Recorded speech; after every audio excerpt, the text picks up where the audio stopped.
What's up, Buffs Nation, and welcome into the Buff Blitz.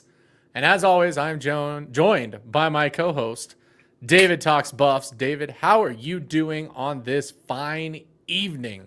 Dude, I'm pumped up, Russ. We got a lot to talk about. A lot of young up and coming stars on this team that we're going to hype up, but also a great week of NFL football for some NFL buffs to talk about. I mean, I feel like maybe the last time I was pumped to see a guy playing the NFL was Nate Landman, a handful of years ago when he left CU. But now we got draft picks to talk about. We got some guys that are making noise as UDFAs as well. So the CU to NFL pipeline, man, it's turning up. I love it. How are you doing? I'm doing great. Like you said, I can't remember a time that I was more hyped for preseason football than this past weekend, getting to see all of the Buffs players, really shine in the spotlight. And we will, of course, get to the big topic of the preseason weekend. But David, talk to me about the Buffs players that most impressed you, what you were most excited, who surprised you over the weekend when it came to Buffs in the NFL? Yeah. Well, I mean, how could you not just be so happy for LeJohntay Wester taking he had a great first punt return. And then what was it? His second one, I think he took that back for the touchdown. And tremendous to see. He looked like, now they're calling him what? Devin Wester. I love that nickname. And winning over, the Ravens flock on day one. I love to see it. And again, like seeing these guys show out, it only does more for Coach Prime, everything that we're building here. And once Jimmy goes off, I mean, maybe we say all these guys were underdrafted, right? I think that's fair to say. Maybe even Travis Hunter at number 2 underdrafted, right? That'd be the goal. Yeah, I mean, and honestly, Jimmy even had a pretty darn good showing. Like, because Carolina's punt return game was terrible until they put him back there, and he actually did something with the ball, didn't mess up, unlike the other two guys that they had. Right there, I was like immediately like, okay, Jimmy's got his chance now. He could get some serious playing time, at least at punt returner this season, if that stuff continues. And then he made a couple catches, looked solid. Didn't do a ton. I don't even think played a ton on the offensive side of the ball. Not similar to how many snaps Shedeur got, but that was impressive to see. Hey, you go back. We don't even have to talk about Buffs from this year. Xavier Weaver caught a touchdown. Darren McClendon had an unbelievable showing on the edge. Absolutely terrorizing the backfield in the preseason, got tons of praise, not only from his coaches, but from the national media as well. So you have to imagine that he's going to be a, spot on this team for sure, going forward. So seeing those two guys also go off and the rest of them, Travis, again, used him very sparingly, but, what we saw was Travis. He had a great play defensively that didn't really get on the stat sheet, because he traded off in zone coverage at the perfect time, undercut a guy, and the quarterback was looking that way, had to look it off and got sacked as a result. So a lot of great things that we saw. And like you said, it is only going to bode well for Colorado, for recruiting, for all future players. It's important to see those players, go off when it comes to the NFL and really show what CU players are now made of. So David, let's talk about the elephant in the room. Let's talk about Shedeur Sanders and his game. What were your thoughts on how that went down, that preseason game, and then we'll get into, of course, what's going on this week in Brown's camp. Was I celebrating like we won the Super Bowl? Absolutely. Absolutely. No shame in freaking out over a preseason game. This is absolutely justified. What's the point of being a sports fan if you're not enjoying when your guys are going out on the field and balling out. Incredibly impressed with Shedeur, man. There were so many great throws that he had. Again, the touchdown precision passes, those were great. But I think my favorite throw, Russ, I want to know what your favorite throw was, but I think it was on that 3rd and 15. He stood in the pocket in his own end zone, took a hit, and just fired a dart like maybe 20, 25 yards down the field on a dig route to a wide receiver. That's a real NFL throw. The arm strength was on display, the pocket presence, the accuracy, the anticipation. Everything that we've seen watching so many snaps that he's been able to play here at CU, we knew that he could do, and he showed it all on that one play. Man, it was beautiful. What about you? I love the one-handed catch by Florio because if you really watch that play, and I saw the all 22 footage of it, like Shedeur played that perfectly because he went through his progressions. He was looking to his left, and as he's looking to his left, trying to find his tight end, the linebacker's coming in on a blitz, pretty much untouched. So Shedeur sidesteps to the right. The running back does pick up the blitz, which was very good. So it gave Shedeur just a little bit more time. But he rolls out, and not only does he roll out, he puts the touch on it, puts it perfectly. Like, yes, the receiver made an unbelievable catch. I will give him every credit in the world. But those passes with that touch float is not an easy ball. You ask any NFL quarterback, one of the toughest things. And he had a chance to hit something similar to that in the first drive. I remember that he rolled out to his left and did a little touch pass, just got it over the top. And so he gets his second chance. And what does he do? He puts it much closer to the receiver, gives the receiver a chance. Receiver comes down with a fantastic catch overall. Just looked great throughout the game. Yes, it was not perfect. Let's get to that. I mean, it's not a perfect outing whatsoever, but, and we can admit that. But for the situation, the scenario, and what was going on with the lead up to the game, the preparation, what the Browns were doing as far as reps go, and him getting the second team offense and second team offensive line, which again, everybody's like, oh, he struggled against the first team Carolina defense. He had the second team Browns offense. This is the Browns we're talking about. Yeah, that offensive line looked like Swiss cheese out there that first drive. Of course, he was running for his life, and he still made a couple of great plays, like the first down run that he made, which was a very, very good heads-up play by him. So overall, I think it was a big success.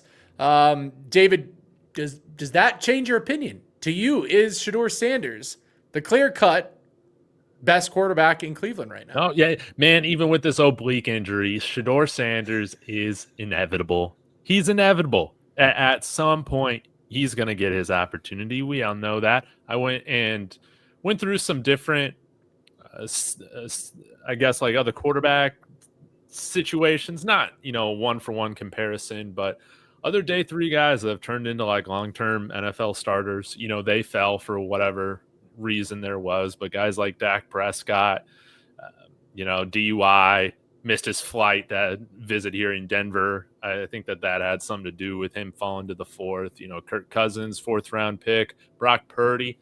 Brock Purdy was so inevitable. He didn't even get preseason reps his first year there, and then just came in and won like 6, 7, 8 straight games for the Niners.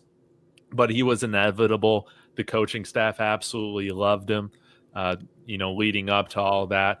And the one difference is, there's a lot of different theories on who made the call to draft Shedeur. I think, me personally, I'm going to go with, I think this was Andrew Berry's call. You saw him chopping it up on the sideline next to Shedeur during the game.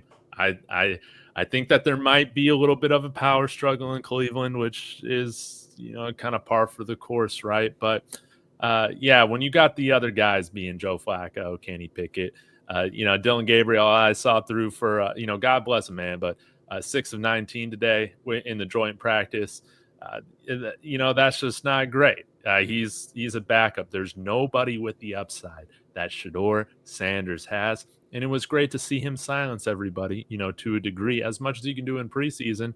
Last week, man, it was a great I told you so moment. It was great confirmation because there's been people trying to put stuff out there saying the stuff that we've watched him do the last 4 years in college isn't good. It's day 3 stuff. It makes you wonder, like, man, what is going on? Fake news. They're just trying to make you feel like nobody can watch football. But, a granny can see the football go off his hand into the hands of Flory or downfield for a touchdown and see, man, this guy slings it differently than the other guys on the roster. Thanks for listening to me for a moment, Russ. But I just had to get that off my chest, man. These people made me feel like we were crazy for thinking he's the best quarterback in the draft. Or at the very least, one of the best 3, one of the best 2. He played like a first-round draft pick. Yeah, no, exactly. He absolutely did. And let's discuss this. So Cam brings up a good point. $250 million in Shedeur jersey sales. That's already insane with what's going on. You saw that in the stands in Carolina, which, by the way, Carolina's stadium, David, holds 75,525 people. They sold 71,205 tickets to a preseason game, David.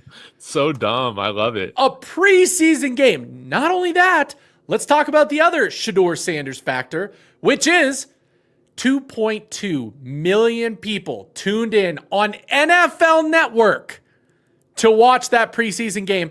And it was officially the number 1 program, cable and broadcast television, on Friday night. Friday night, primetime TV watching, and it was the number 1 show on cable by a long shot. If that's not the Prime effect, we'll still call it the Prime effect since it's, offshoot of the family. But like, seriously, Browns, what do you do? What do you have to lose? What do they have to lose? Like, it's not like they're an organization that's pushing for a Super Bowl. So you put Shedeur Sanders in, you win, great. You don't, you're still going to sell a ton of tickets. You're going to sell a ton of merchandise. People are going to have all their eyes on you, and it's a win-win. It is a win-win for them if they just claim, the credit, even if, it was stupid to take Dylan Gabriel and then end up taking Shedeur Sanders in the 5th. Yeah. Like, there is just so much to that the Browns are completely fumbling. And, Robert's comment at the very beginning, yeah, they're a mess, a total misfit organization. I could go back a list of the quarterbacks that the Browns have had over the years, and guys who potentially, I truly do feel, had maybe at least some semblance of an NFL career that they had a chance for. And by going to the Browns and playing there and looking as bad as they did because of how bad the Browns are, their careers were over. Thank God Baker Mayfield got out of Cleveland, Dave. I mean, look at him. He's a pretty darn serviceable quarterback in Tampa, and they love him there. But he had to get out of Cleveland. They're getting him even more first-round wide receivers to go sling the rock to this year, man. Baker Mayfield's they know what's up. Decent quarterback to watch. They know what's up. And it's so dumb that, they don't understand that. People don't understand that. There's not somebody that goes in to Cleveland and actually changes the culture. I go back, and I'll say this. This might be my hot take of the week. I've said this before. You go back to like Cleveland at the very beginning when they came back as an expansion. Yeah. Watching Tim Couch in college, that dude could sling the rock.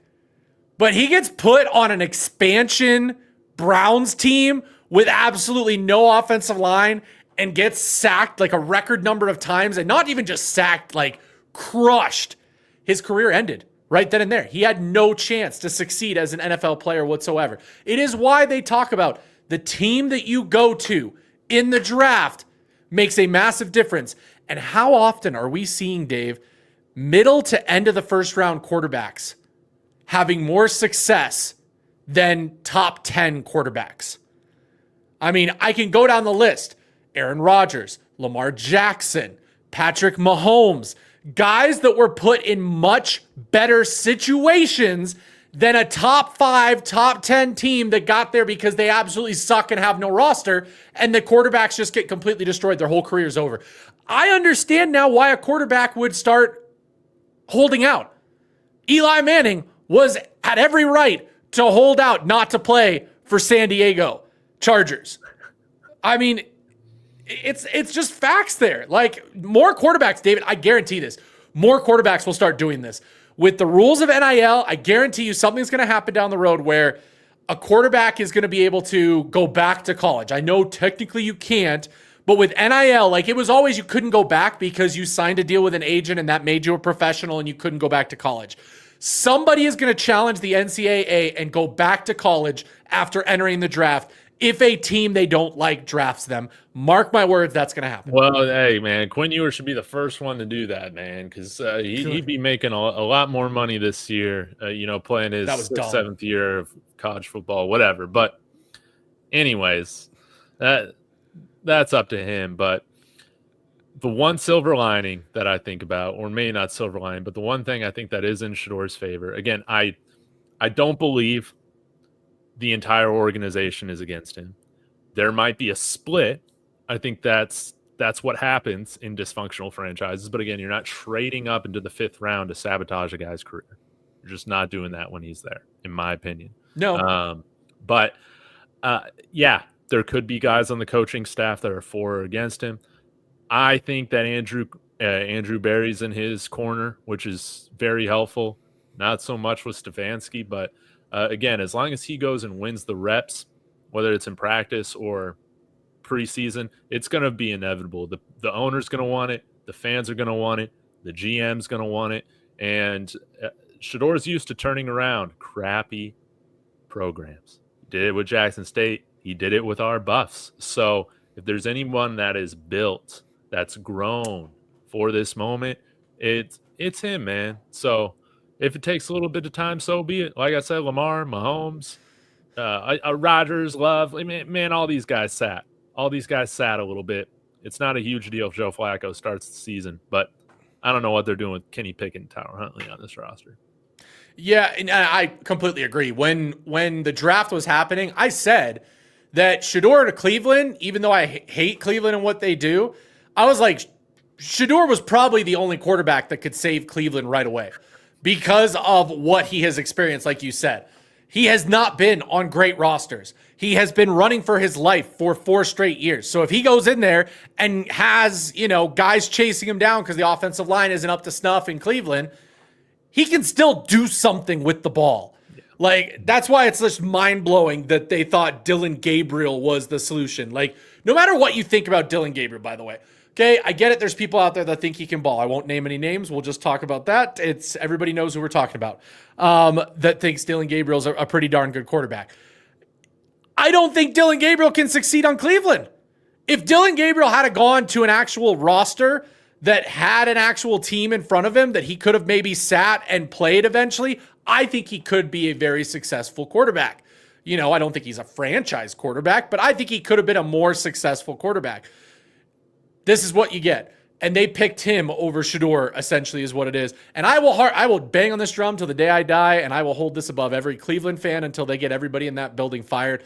But they had a chance to have Travis Hunter and Shedeur Sanders on the same darn team. You want to talk about saving a franchise from itself? That would have been the absolute bottom line best thing that could have happened. And they trade away the number 2 and let Jacksonville have him. And because going in the draft, did we at all think that Travis and Shedeur could have got on the same exact team and what that would have meant?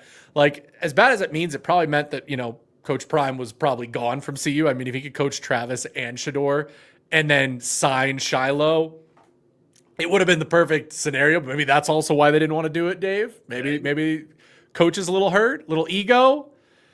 But man, it's absolutely insane to think about that. Absolutely insane. Hopefully they can get some offensive line, man, with these picks that they got for trading that number 2 pick so the Jags could get Travis Hunter. But yeah, with Dillon Gabriel, not as mobile as Kyler Murray, but still, mobile. But with these shorter quarterbacks, Bryce Young's another example. You just need the conditions to be maybe not necessarily perfect, but you need a darn good offensive line in the NFL for those guys to be good.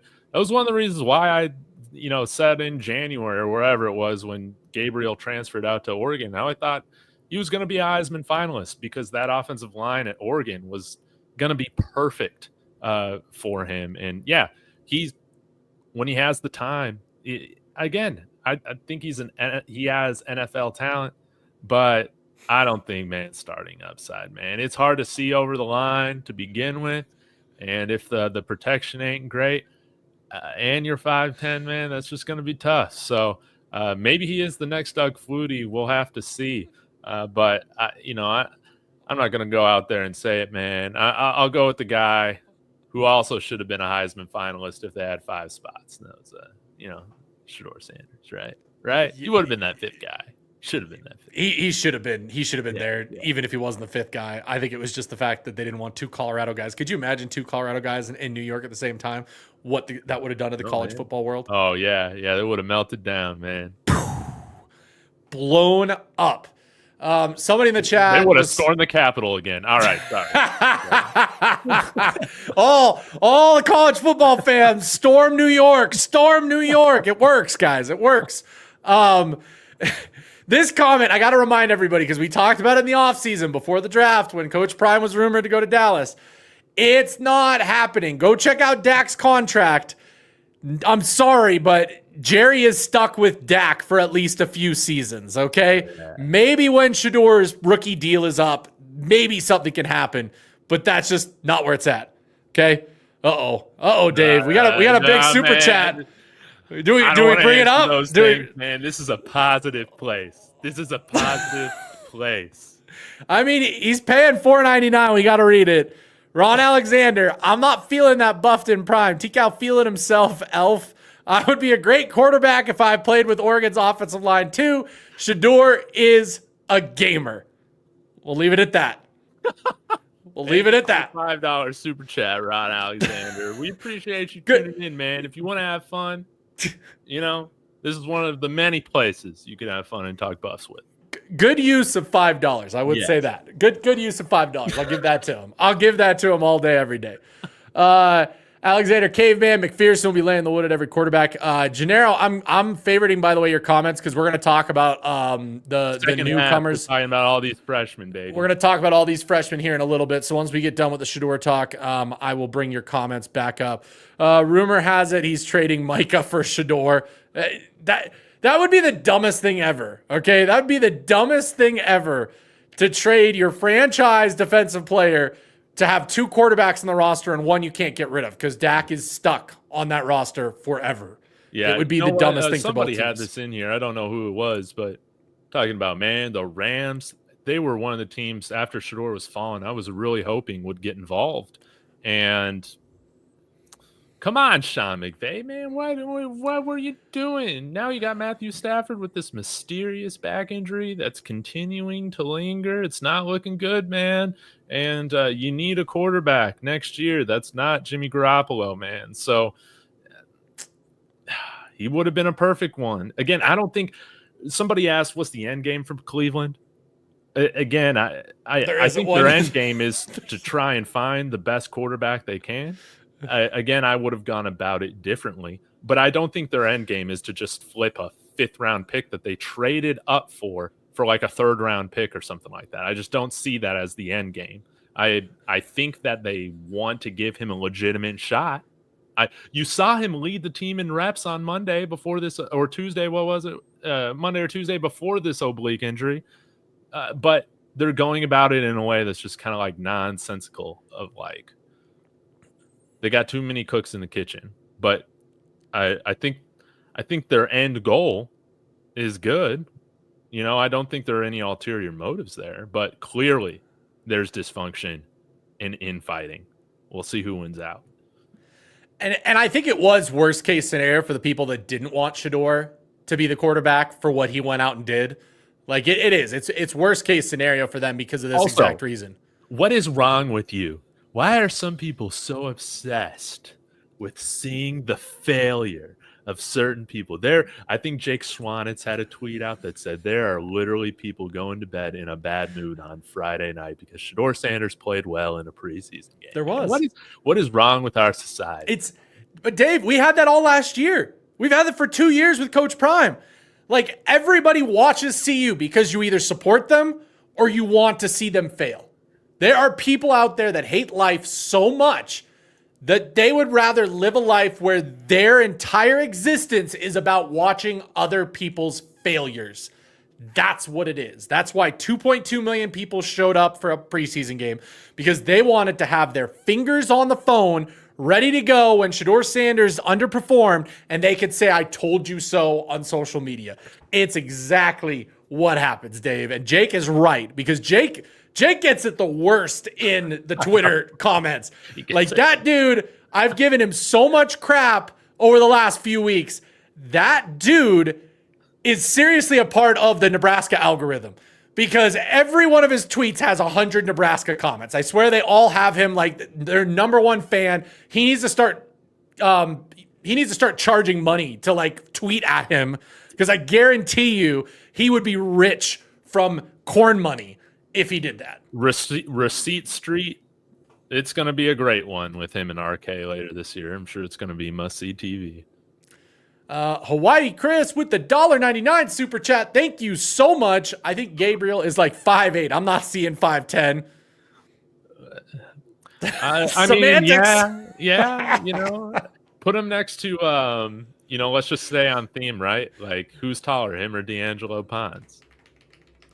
I don't know if you saw this, Dave. Did you see the viral tweet that's going on right now on Twitter? No. I've got to bring this up about Dillon Gabriel. I mean, we can have fun with this, right? We can have fun with this. We don't have to. We don't have to. You're the host for tonight. We don't have to. You know. So Dillon Gabriel was arrested in downtown Cleveland last night. Cleveland was at practice this morning pending NFL investigation. Will this open the door for Shedeur Sanders? And here you go. Here's the video of Dillon Gabriel being arrested, Dave. I'm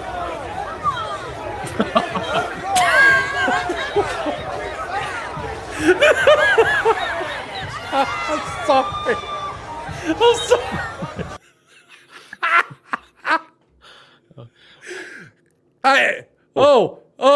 Wrong man. one. Wrong remove. Man, these deep fakes are getting way too realistic.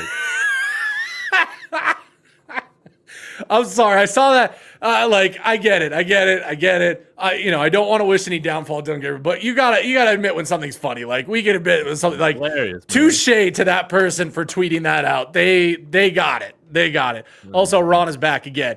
I feel Shedeur will fulfill his contract, and when it's time to renew, he will leave them for a different organization. And they very well could see that happen. I mean, Dave, if he does well with Cleveland, right? Yeah. If he does well with Cleveland and his contract gets up, because, by the way, they don't get that 5th-year option because they didn't take him in the first round. I talked about that there in the draft. If that happens, they're going to either have to pay him an arm and a leg, like the highest contract ever, even if he's not the best quarterback in the NFL at that point, okay? Or he's walking. I don't see him giving a discount to the Browns at that point. Do you? Let's talk about all these quarterbacks that have left crappy organizations that drafted them, and they have flourished. Most recently, we can talk about Sam Darnold leaving the Jets, leaving the freaking Carolina Panthers. Who else was he with? Doesn't matter. Balls out with the Vikings. You got Geno Smith, who has put a nice second act of his career together, you know, since leaving the Jets and everything like that. I know there's more. You know, Baker Mayfield, you brought up earlier. So, yeah, man, depending on how things go, that's one of the benefits. If you're not in the first round, you don't have that, that 5th round option, one less year of team control, and only 3 seasons after this one before he can hit free agency. He's not going to get cut, man. And all that talk about him getting cut or traded, I just don't buy that. But we'll see how it all plays out. But I think Shedeur is going to make some lemonade out of this, man. Again, that's what he's always done. And Eric makes a good point here. You can see this with his teammates too. Like, his teammates, Myles Garrett, David Njoku, like the guys that have been in Cleveland for a long time, I guarantee you that they want Shedeur Sanders to be their quarterback. Like, if they had it in them to say who was their quarterback, they would want him to be it. And I do think that there's a lot of people in the NFL that see him and are like, I want to go ball out with this guy. I'm sure there's a ton of receivers out there that say, I want to go ball and go to war with this guy. All eyeballs on us. Let's make this happen. Let's be legendary together. I think that would happen. I mean, he passes the vibe check, man. And no doubt, like, he gets along with everybody and he's making plays on the field. Teammates respect that. again, not a direct comparison to this situation, but if you remember after the Broncos Super Bowl drafting Paxton Lynch in the first round, you would have thought that guy would have been the next guy to just go ahead and get that opportunity, but he didn't earn the respect of his teammates. He did not prepare, and you know who did? The third string, 7th round pick, Trevor Siemian, man, and he won the respect of the locker room. He won the trust of the coaches, and so he ended up being our starter for 2 years. Hey, and the respect of Broncos fans, okay? Big props to our boy T-Sim. Like, he had a great run there. Man. He's still kicking it. Yeah, I absolutely love it. I love it. I loved everything about him, at being a quarterback, even though he wasn't the greatest quarterback. But, it could have been a lot worse. But there's that. Cam, Myles Garrett on recorded on video saying, we are going to need you to Shedeur. He knows. So, okay, can we just here's how we'll end the Shedeur talk. And you tell me on this, because I've been seeing this everywhere.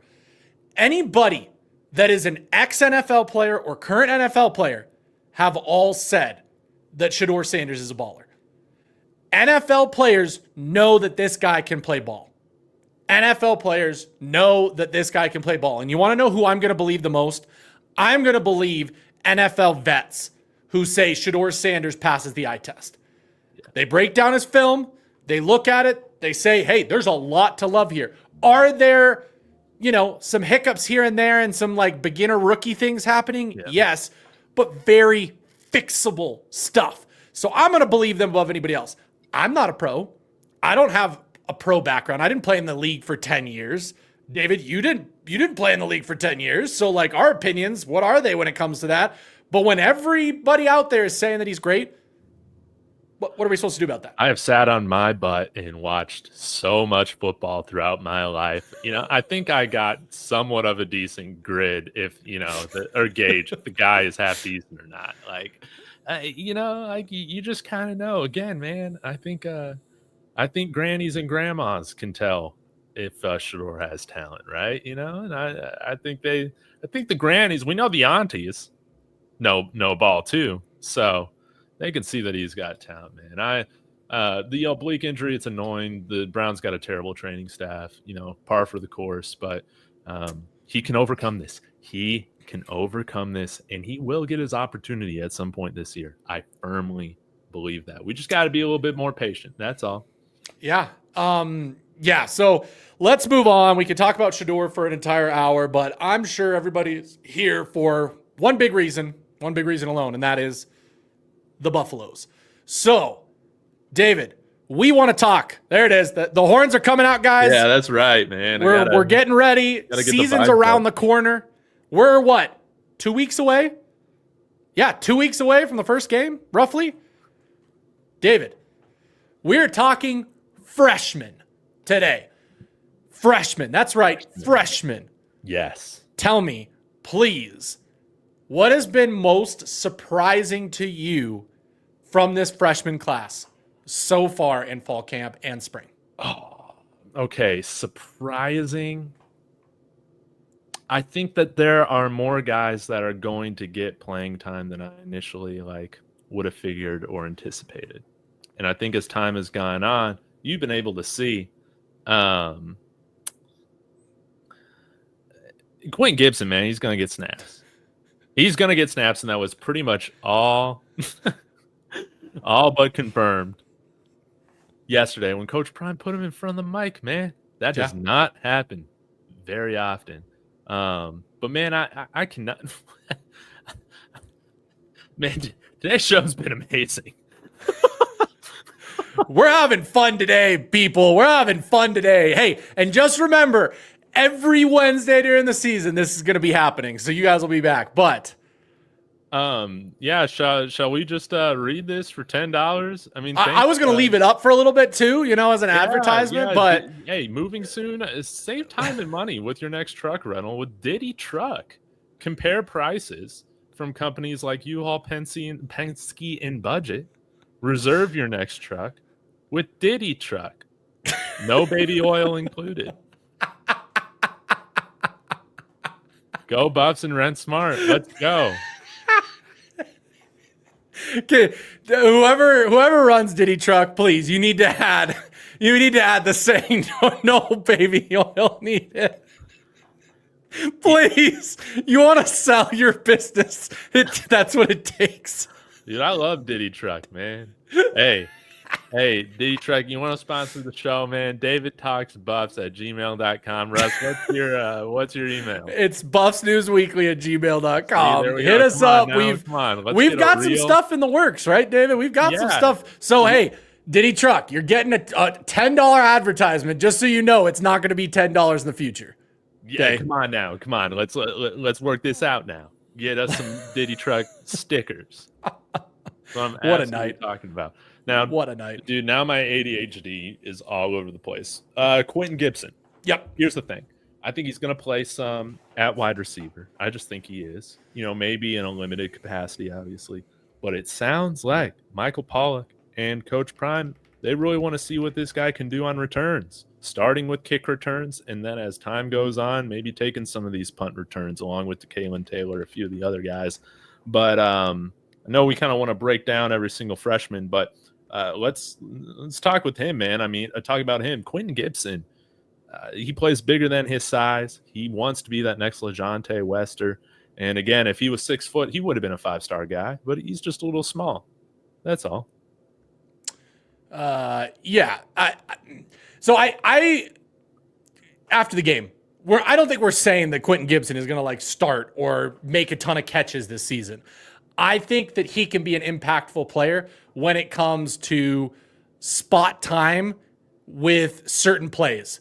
I think that they're going to have some Quentin Gibson plays in the playbook using his abilities, screens, end arounds, reverses, things like that would use his athleticism in open space. And then I do think, because based on what the coaches said yesterday, he is going to probably get the bulk of the time when it comes to kick returns. Yes. It sounds like he's the main person there. So absolutely. I don't think either of us, Dave, and you correct me if I'm wrong, you don't think that he's going to have a bunch of catches and, yards and be one of the... Here's the thing. A breakout is different than a freshman breakout. We're talking about freshman breakouts. The bar's a little bit lower for true freshmen, man. But, hey, I think, multiple touchdowns can happen this year for Quentin Gibson, man. That's my prayer. That's my hope. Because, again, with these guys, we're just seeing the baseline of what they can do. Yeah, no, for sure. Let me bring back up, because Gennaro had a comment earlier about Quentin Gibson, and he just donated $2, so I'll go ahead and throw up his comment from earlier. Please, CU will need an ambulance available at every CU game. Quentin Joystick Gibson will be breaking ankles on every punt return, and I have no doubt that he is going to be an absolute unbelievable sight to see. You're gonna want to be paying attention during every special teams play when Quentin Gibson is on the field. Mm-hmm. Mm-hmm. Yeah, bring an ambulance, bring a Diddy Truck. Even more Diddy Truck. Yeah, come on now. Sponsorship. Bring Diddy. Opposing teams moving soon because your ankles are broken? Hire Diddy Truck. No baby oil needed. Yeah. Best right. ad read ever. Well, so outside of Quentin Gibson, I'm excited for on the defensive side of the ball, Dave. I think my freshman breakout is going to be London Merritt. I think that he is going to have a sizable impact. I think he's going to be a part of the rotation, probably not as heavy as some of the other D linemen. But I think out of all of the guys in that D line room, London Merritt probably has the most upside of any player on this roster. Now, whether he hits that this year or in the coming years, I think he's going to be an absolute terror at the defensive end spot for the Buffs. Alex McPherson, I think he'll do pretty good, but I think London Merritt is going to be a difference maker in his freshman season for the Buffs. Dude, London Merritt, he's got that rare combination already of just quick speed off the edge. Of course, defense against the run and all that stuff, that will come with time, man. I just want to see him go out this year and make a few impact plays, which I think he can do. Alexander McPherson, I mean, we've seen him, right? Get some reps with the twos, I think. Yeah. I again, he's He's been probably lower rotating on in. that rotation than London Merritt, but this dude plays with like a serious attitude, which I like. I like to see him already getting chippy with all the offensive linemen, getting in scuffles, probably talking crap. You know, he was always saying during his commitment video, he's like, I just want people to, know about me that I'm a nice guy off the field. But that means he's a mean guy on the field. That's what Mean I'm SOB. talking about. We need some mean guys on the field. Now, I will say, I did not feel this way until maybe the spring game, and I think we've seen it in, the few practice videos, that we've had throughout this time, but a guy that might have some of the highest potential on this team in this 2025 class, TJ Branch. I always forget about him. I don't know why I forget about him. I really don't. Yeah, TJ Branch. That man flies around like a missile. He's absolutely laying the wood. I think that he is maybe next in line to take that, Headache Gang CEO title. If Shiloh's ever going to pass that on, maybe Bayard can do that as well. We'll have to see. But TJ Branch, man, that kid can fly. And, I'm not expecting him to be a starting safety right now, just with what we've seen. But it would not surprise me, man, to see him get more and more snaps throughout the season. And, yeah, man, I really like what we see out of TJ Branch. Another guy who he's got attitude to his game, man. An exciting brand of football. Northside says, David, Brandon Davis Swain has the highest ceiling on the defense. Well, he's a redshirt freshman, but I guess he counts. I guess we can count him. Yeah, I guess we get well, and he's definitely showed out this year. Yes. Like last year, invisible. I would forget that he was on this team. This year, I'm hearing him called out. I'm hearing, players say things about him, coaches say things about him. So there's something there that he might be sneaking. He might be playing better than Jaheim Otis right now. Yeah, well, I mean, we got confirmed that the Jaheim Otis stuff is not going well by them putting out the Gilly video with Gilly talking to him about how the coaches have been having to call him out, and he's asking him, what the heck are you doing? You've got all the talent in the world, and you're lazy, and that is not a good recipe for a Coach Prime player, right, Dave? Like, that does not spell good things for Jaheim Otis, even if he has that skill. No, I'm still praying. I haven't lost hope. It just might take a little while, man, for things to click. It just might take a little while. And honestly, if they don't click here at CU, they're not going to click anywhere. No. That reminds me, oh gosh, who's the guy from Prime's first year that defensively did a lot of good things? Man.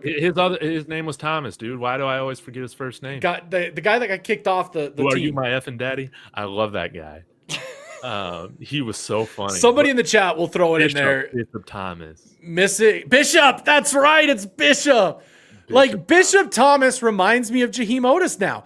All this upside, size, speed, talent, could not put it together off the field and figure things out and be what Coach Prime wanted him to be.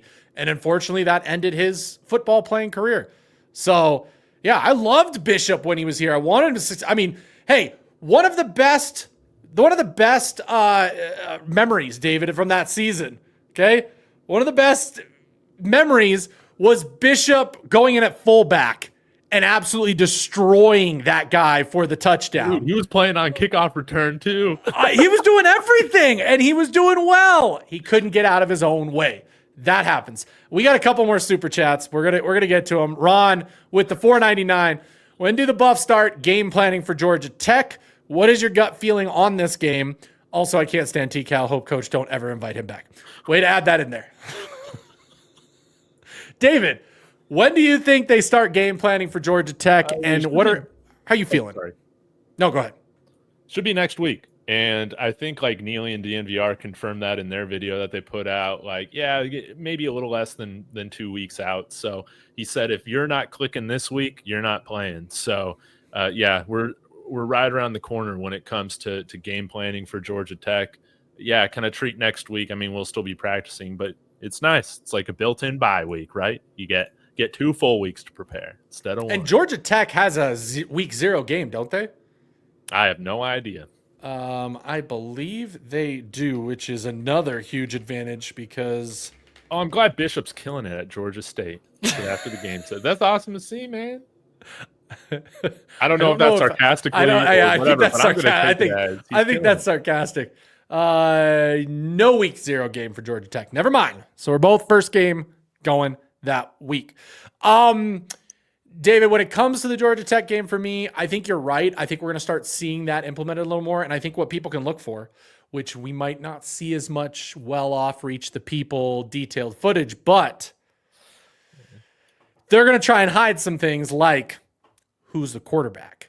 Yeah. Because I have a feeling, I mean, it's been pretty obvious. I mean, for the most part, Salter's been running with the ones since practice started. Now, if a change was to be made, it'd probably happen right around now if Julian Lewis. But I'm thinking at this point, Caden Salter's your number one. You talked about it today. What are you seeing with Caden Salter? What do you think he can bring to Colorado against Georgia Tech? And mind you, I had a nice, interesting chat with a Georgia Tech fan in one of my chats. They absolutely were like, oh, Caden Salter's not even close to the skill level that King is for Georgia Tech. And I'm like, are you serious? Go look at their career stats. They're pretty much a mirror of the same player. And if anything, I might give the leg up to Caden Salter because, oh, by the way, Caden Salter has a 1,000-yard rushing season.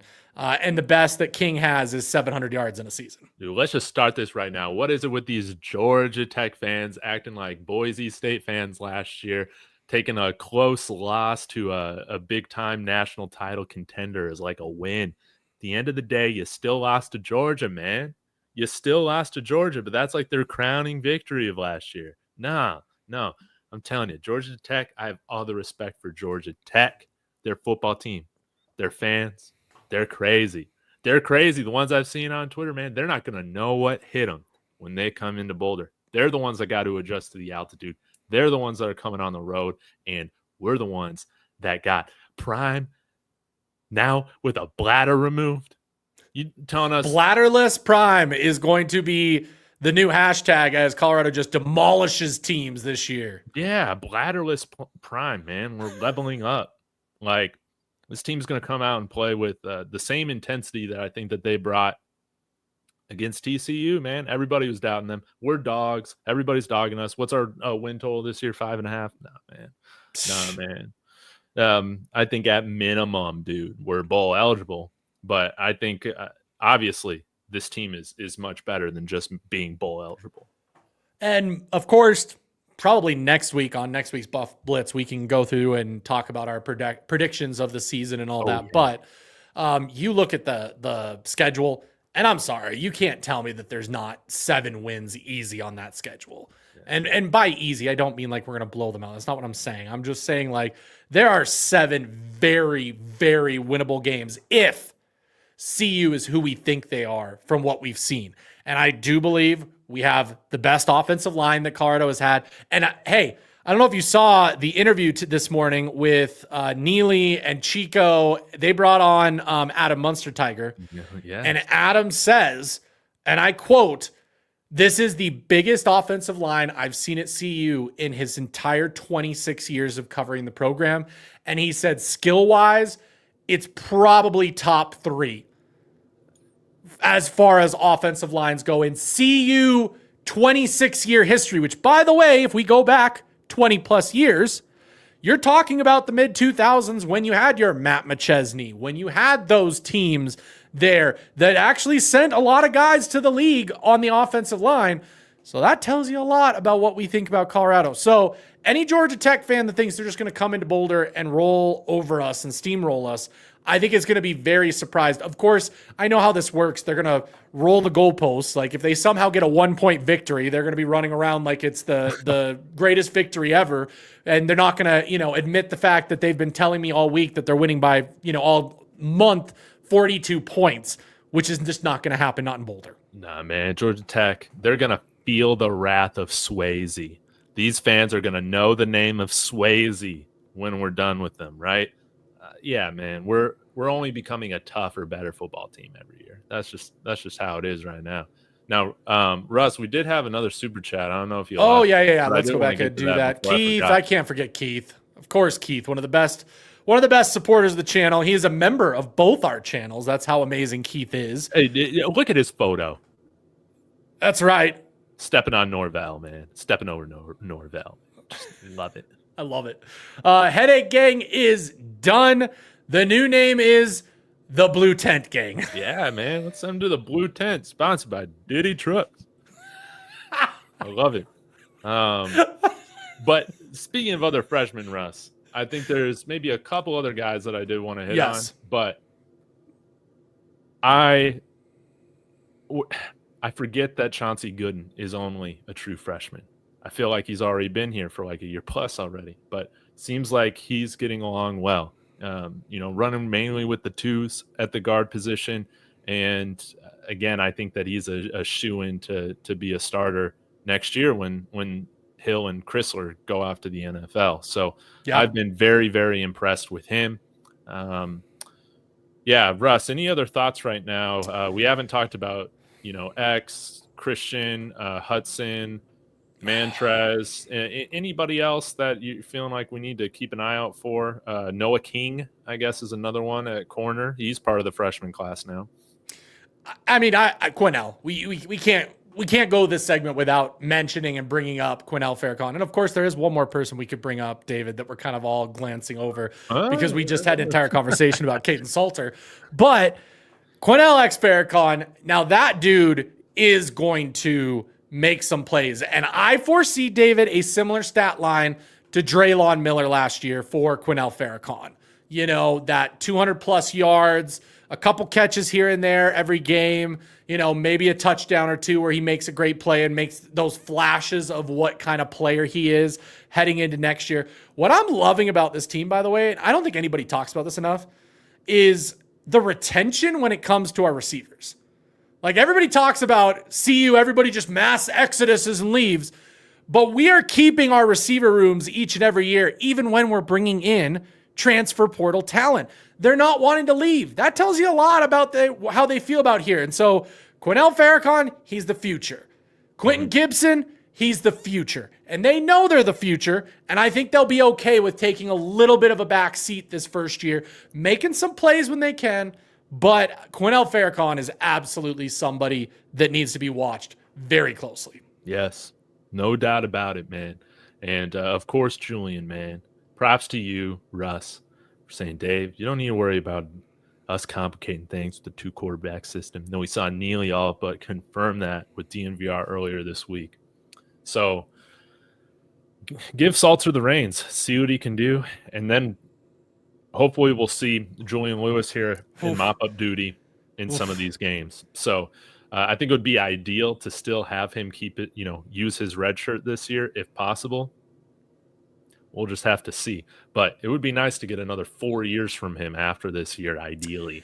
And he might be somebody that you do see that from, because everybody's got to remember that he came in early. Yes. He is an entire year early. So if he were to leave college early, he would technically be a sophomore when he is quote unquote NFL eligible. That's true. So I'm sorry, but I don't know very many NFL teams, no matter your talent, that is like, I'm going to bring you to the NFL and you're going to be a top pick in the draft as a sophomore quarterback. Yeah. Like, I get the whole argument with, older quarterbacks have not had success in the NFL, but I don't think you're going to take a 20-year-old quarterback and give him the keys to your franchise. So that's where, yes, I think, David, having that red shirt year would probably be important just in case. Getting a full 3 seasons out of him, starting at minimum, maybe 4 seasons. But I think we're in and again, I'm going to throw this name out, and I'm sure there's going to be somebody that would either clip this or say something else, but an Arch Manning situation. Yeah. Arch Manning sitting behind Quinn Ewers, but guess what? Texas still used the name Arch Manning to get momentum in recruiting. And you can't tell me that there won't be people in the next coming recruiting classes that don't say, I want to go to Colorado to play with Julian Lewis. Yeah. So especially if he shows flashes and balls out in some spot duty, if we can get some situations like Texas did last year where they put Arch Manning in at the end of a couple blowouts and he, was slinging the rock, and everybody was like, well, maybe he should be the starter, even though that was never going to happen. I think we could really see some momentum pick up in both the 2026 class and, of course, the 2027 class as well.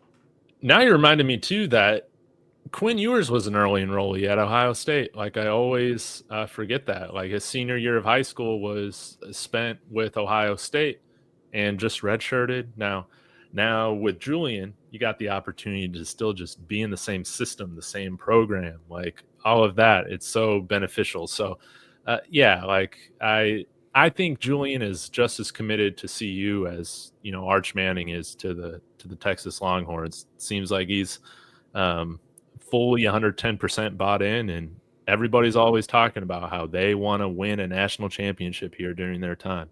You know, this freshman class has talked about that. So, I think that they're all in it together. And I think with it being a small class, hopefully that really helps enforce like the commitment that they're making to one another as well. And I agree with that. And Dave, I think winning a national championship at Colorado would mean a heck of a lot more than winning one anywhere else. Like, you would be remembered not only in the state of Colorado, not only with CU fans, but you would be remembered nationally. Like, I'm going to say it, they'd probably make a movie out of it, if I'm being honest. I mean, it'd probably be like one of the many sports movies out there, you know, about college or underdog teams, quote unquote, underdog. You know, they'll probably make it a lot worse than it actually is in the movie if they ever made it. But Colorado wins a national championship. You know that the attention compared to Georgia, Ohio State, Bama, the usual suspects that win all the time. Still a big deal that they win a national championship. Don't get me wrong, I'm not going to say that. But it does not mean the same thing when you go to a program that has already a history versus creating a history and a legacy at a new school.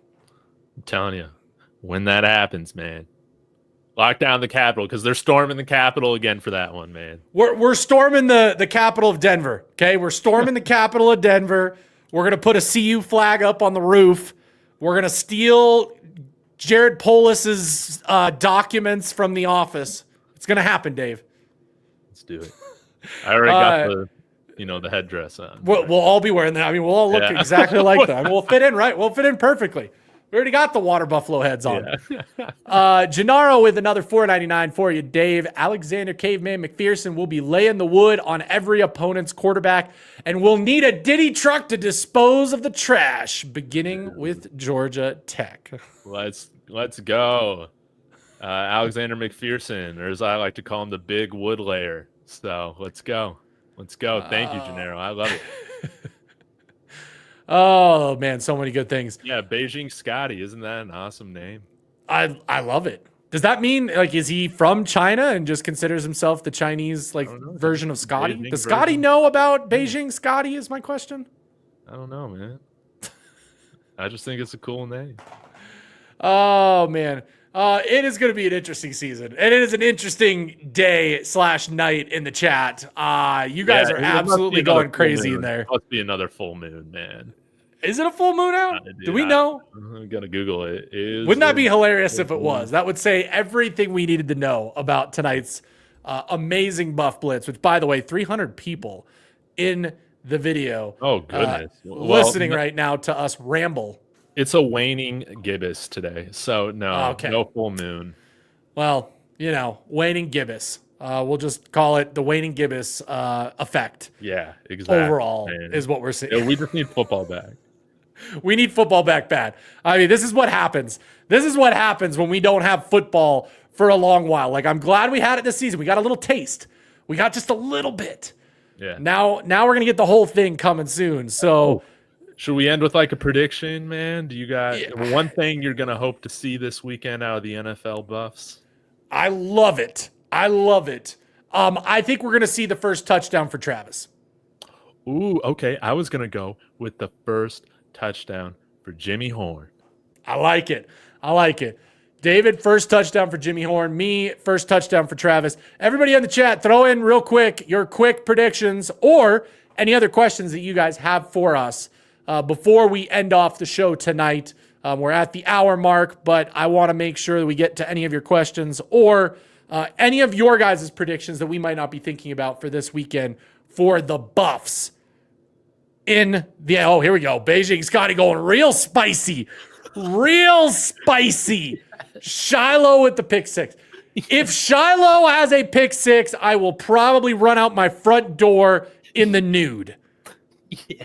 Cheering. And I will, okay, if Shiloh gets a pick six, I will absolutely buy a Shedeur Sanders Buccaneers jersey. I was just about to say that. I'm gonna. You in too, David? Buy a Bucks jersey. Man. We'll come back. We'll come back in the next show with Shedeur Sanders Bucks jersey. I'm gonna go up to Boulder to the pro shop at Buffs, since now they sell all of the jerseys from the players. Now, and I'll pick me up a food chain was he serving fried chicken out of? Because we'll need him to sign it. We'll need to go on a trip. Hey, he loves people who wear his jerseys, so that probably would happen. Yeah, because you saw that clip of him driving. Drive-through. Yeah. What restaurant was that? Maybe it was Cane's. I think it was. I think it was Cane's. It's either Cane's. Maybe Bojangles. Maybe it was Bojangles. That's another good one. Yeah. Okay. Which, by the way, first Bojangles to open in Colorado just opened up this month. Congratulations. Except David, it's in Pueblo, Colorado. Not congratulations. Wait, why the hell would they? If anybody in the chat is from Colorado, you know why this is absolutely hilarious that Pueblo, Colorado got the first Bojangles. All right. We're not gonna say anything else. Weird. It's like, yeah, let's just go there. And what about they don't got Chicken Express yet in Colorado, do they? I mean, no. We got Chicken Express down here in San Antonio, man. We are getting Whataburger. Yes. We are getting Whataburger. We got Whataburger, but give me Chicken Express every single time, man. Chicken Express is so slept on. Same with Culver's. Ooh, Have Culver's you been is to Culver's in Westminster? Oh, I've been to a couple. Well, I have a Culver's just down the road. I'm right by Loveland, so about 10 minutes away from. Oh, yeah, Butterburger. Good old Scoopy. Butterburger. Scoopy. After the game, Travis plays 2 quarters. Decent. I think that's a pretty safe prediction. Eric going crazy. Travis picked 6 and a receiving touchdown. Love it. Jimmy scored last week. Jimmy did score last week. You're thinking LeJohntay scored last week. LeJohntay scored last week. Jimmy only had 2 catches for a few yards, and then he had a really good punt return. But Jimmy did not have a touchdown yet. Shedeur going to play Saturday? Is that the question mark? Because every report on Twitter right now is saying he's not playing this weekend. That's already confirmed. With likely not playing. I don't think they play him. I think they shut him down. It gives him a chance to just say, "Hey, Dylan Gabriel, this is your game. Show us what you can do against 19, baby. Against the Philadelphia Eagles." But I'm sure if he at all performs decently, we're going to hear nothing about it, but about the fact that, oh, the Eagles are way better than Carolina. That's why Shedeur looks so good. Dylan Gabriel is the next greatest quarterback. Angela McClellan, appreciate you chatting. Yes. 100 yards for Shep. We got to give Shep props. He also had a pretty good showing. He had a couple good catches for Green Bay. Dude, I'm mad. I'm mad at Sean Payton for letting that man walk out the door. We had him in here for rookie mini camp. Did not give him an invite to the Broncos training camp, and now Packers fans are falling in love with him because he catches freaking everything. He had a 2% drop rate this past year. He's been catching everything out there in Green Bay. They got a good one. David, you see the massive amount of money that was just gifted to the football program in Kansas? Was it $300 million? I thought that was fake news. No, it looks to be confirmed that they got a massive influx of cash. My question and everybody's question is, when will Matt Stone and Trey Parker donate from their $8 billion deal for South Park? Throw us $100 million. Come on. Throw us $100 million to your alma mater. Okay. Even though you guys didn't graduate, you still love CU. We know you do. Love CU. We know you do. Throw us a couple shekels. Yeah. Come on. And we're still looking for more sponsorships. So if you need us to sponsor, this episode is brought to you by South Park. Come on, man. I would have died and gone to heaven. I would have died and gone to heaven. Okay? Absolute dream. Cam Duncan, if Travis catches a touchdown and gets an interception, that would absolutely break the internet this weekend. I mean, here's the thing. The amount of times that he broke the internet in college doing those type of things, like catching 3 touchdowns and an interception in the same game. Can we talk about that? Oklahoma State game, which I was at. I mean, and people wondered why he was the Heisman pick. Like, seriously? Like, but yes, I guarantee you there will be a week during the NFL season, whether it's preseason or not, that he will get a touchdown and he will have an interception on the defensive side of the ball. And it's going to absolutely blow the mind of people. And people are going to say, we've never seen this before. We didn't think he could go 2 ways. We don't know anything about what he does. It's going to happen at some point. Yes. Here you go. Here you go, Dave. Shedeur pulled his oblique laughing at all of Gabriel's incompletions today. Ooh, I like this one. I will admit, I slept on him. We forgot to mention him today. BJ Green gets a sack. Silman Craig with the pick. BJ Green is definitely going to get a sack. He looked unbelievable for the Jags, right? He's on the Jags with all the guys? Is that right? Yeah. He is. Sorry. No, you're good. These other comments. No, you're good. The chat is hopping tonight. That's all I'll say. Chat is hopping. Legal Side Hustle. I seen Bucky post something that said Jimmy's first touchdown. I thought he scored. I turned once Shedeur came out. Gotcha. Yeah, Jimmy didn't get his first touchdown yet. But, you know, looks pretty darn good. Maybe I'll wear my Shark jersey this weekend for Cameron Silman Craig. I hope at the very least he can make the Jags practice squad. Shark luck. Let's bring the shark luck in the chat. Let's bring the shark luck to Cam Silman Craig. We want to see him succeed this weekend. So we'll be watching all of the Buffs this weekend. Dave, is there anything else that you want to discuss before we end out our Wednesday night? Man, just thank you to everybody in the chat. You know, I'll go through real quick. Hawaii, Chris, Ron Alexander, Diddy Truck, Gennaro, Keith. Thank you guys so much for, you know, all your donations. We can now, you know, drink some coffee, put some food in our bellies. You know, that's great. So thanks for supporting the show. And thanks to everybody, man, for being in the chat, man. You guys make us laugh. You guys are what makes this fun. And again, what point is there in doing this if it's not to have fun and enjoy every moment? So, Russ, man, I always appreciate you doing this with me on Wednesdays. Guys, we'll be doing this every Wednesday throughout the season.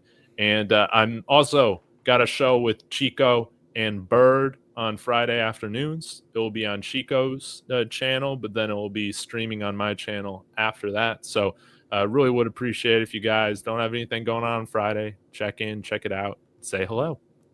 And starting Monday will be my live radio call-in show. So if anybody in this chat, all 300 plus, want to call in and discuss some of the things. I'm being brave with this, Dave. I'm being very brave. Way more balls than I'll ever have. We're gonna probably be hanging up the phone and banning some phone numbers the first Monday. We'll see what happens. But that'll be Monday at 4:30 p.m. Mountain. So Wednesdays, 7 p.m. Mountain. And then Fridays, Dave, what time is the Chico Dave collaboration? Do you know? I think or it's is at it 5 Eastern normally, but we might change the time on there. Okay, and then I'll have a Friday preview show at 4:30 Mountain. I swear we just need to get like connected with every content creator for the Buffs and create some kind of like 24/7 news network, because the amount of us out there that we could just have 24/7 Buffs coverage. I mean, other SEC teams do that. They have their own channels, but we're all self-produced, so overhead cost is low. Come on now. Overhead cost is low. News Network. I'm wanting it. Nope. So appreciate you guys so much for joining. Thank you again for the awesome Wednesday night. We'll, of course, see you next time for the Buff Blitz. I'm Russ and my co-host Dave. And as always, Go Buffs. Buffs.